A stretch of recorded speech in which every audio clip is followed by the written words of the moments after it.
Tuscan gets thrown around a lot in recipes that have very little to do with any authentic and regional recipes from Tuscany.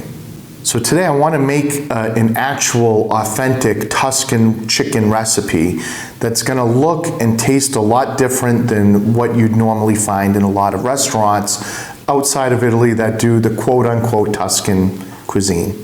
Welcome to Actually Italian. I'm Sal, and I'm on a mission to help you cook authentic regional Italian cuisine.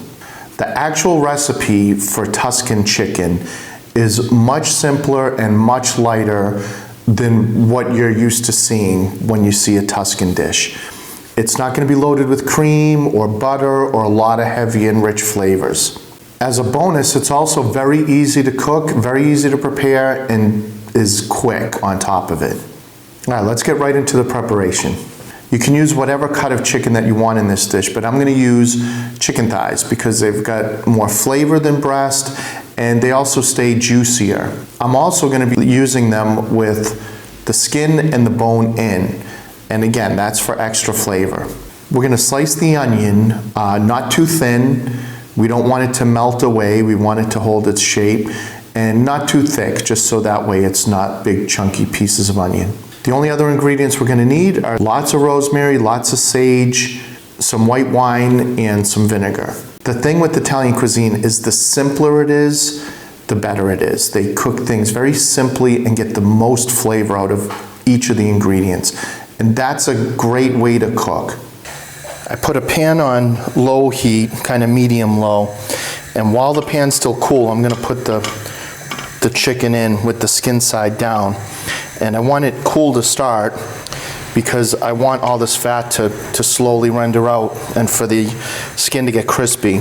And so I put a little bit of olive oil in there just to kind of get things started, but you don't need a lot because we're going to get a lot of fat out of the skin. We're going to let these cook almost most of the way through on the skin side. You can do skinless if you want, but I suggest at least start them with the skin. You can take the skin off later if you don't want to eat it because you're going to get a lot of the fat and flavor from that skin. So I'm going to cover this up and we're going to let it cook for probably 10 to 15 minutes on that skin side down. It's been 10 minutes. We're going to check on them now. Ooh. So we can see they're cooking pretty well. Oh yeah, nice and crispy skin there. So we'll turn them over. Look at all that fat. We barely put any oil in there. That's all from the skin. These are all done now, so I'm gonna make some room for the onions, and we're gonna put the onions in to cook now. Just wanna break them up so that way they all cook evenly here. So we wanna get them all tossed in that oil. We're going to put a little salt too because we want these onions to start kind of breaking down a little bit. All right, so this has been 10 minutes, literally 10 minutes from when we put them in. So I'll scrape a little bit of this up, but I'm going to put the cover back on. We're going to let the onions cook, and we're going to let the chicken continue to cook on the other side now before we add any of the other ingredients. All right, this has been cooking for a couple of minutes, so now we want to add some garlic. I'm putting in whole cloves, but you can put in sliced, but you don't want to put it in the beginning because you don't want that garlic to burn. I'm going to cover it back up and check back in probably another 5 minutes. 5 minutes later, let's see what we got. Onions are softened nicely here and they started releasing their juice, so we can kind of scrape the bottom. So, oh, that looks really good. All this stuff is coming together now. I'm going to take the chicken out because we're going to add some herbs and the wine, and we want some space to be able to do that. So first I kind of want to get all the onions evenly distributed here.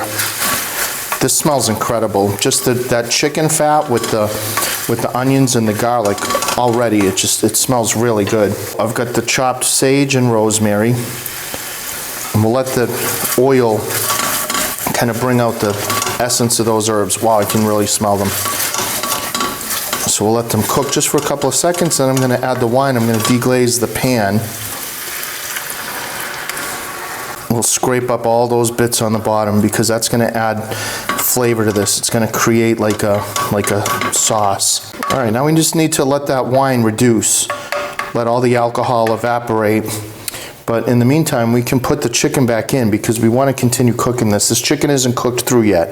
It's been about 15 minutes. We probably need at least another 5 minutes, maybe closer to 10 of cooking time with that chicken there. I'm also gonna get those juices back in the pan. We don't want to waste any flavor here. And now I'm going to cover this up and we're going to let this go for about 5 minutes. So this all is kind of reduced here. It's been 5 minutes. It needs a little more time, so we're going to leave it open. At this point, we're going to put some of the vinegar in. I'm using red wine vinegar here. If you use balsamic vinegar, which I wouldn't in this recipe, but if you like balsamic and want it, don't use that much. I'd say a tablespoon because it's really going to overpower everything.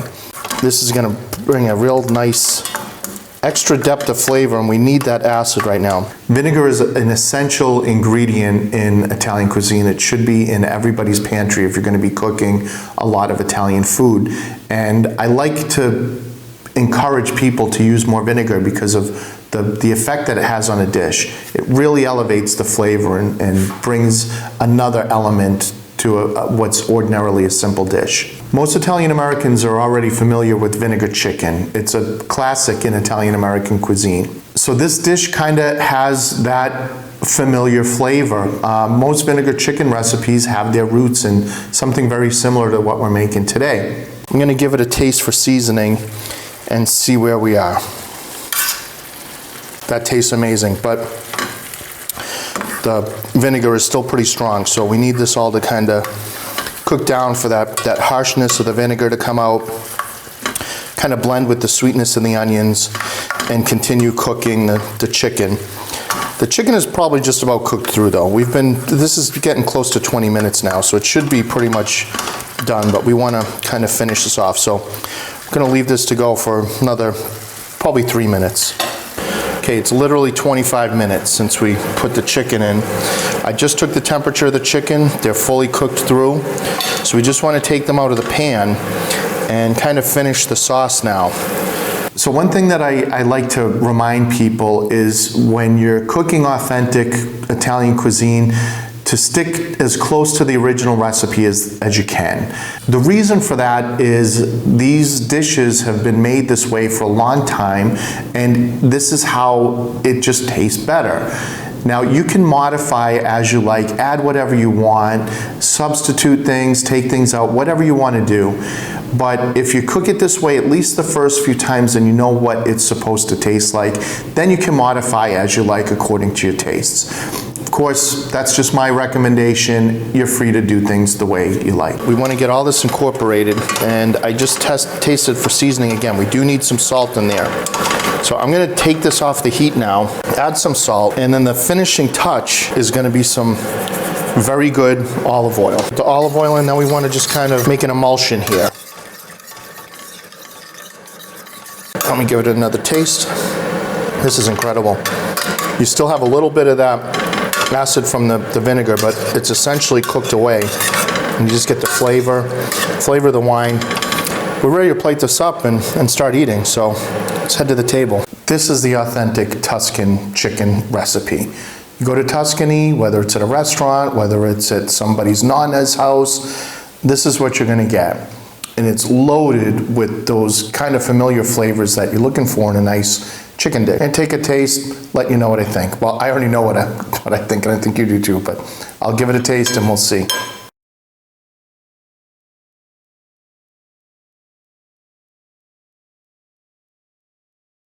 There are a lot of reasons why I really love this dish the way that it is, the authentic way.